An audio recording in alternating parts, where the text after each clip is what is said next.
প্রধানমন্ত্রী তারেক রহমানকে নিয়ে কটূক্তির অভিযোগ করে তার প্রতিবাদে এলডিপি সভাপতি কর্নেল অলি আহমেদের বিরুদ্ধে ঝাড়ু মিছিল হয়েছে। চট্টগ্রামের চন্দনাইশে শনিবার বিকেলে এ কর্মসূচির আয়োজন করে স্থানীয় বিএনপি অঙ্গ ও সহযোগী সংগঠন।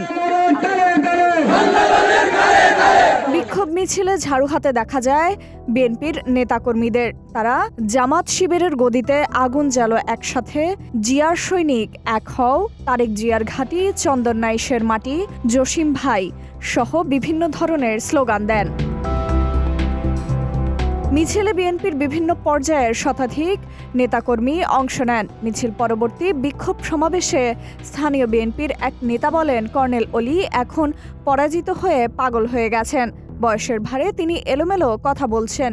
তিনি আরও বলেন, কর্নেল অলি জিয়াউর রহমান ও খালেদা জিয়ার সঙ্গে বেইমানি করেছেন। এখন তিনি বেইমানি করছেন প্রধানমন্ত্রী তারেক রহমানের সঙ্গেও।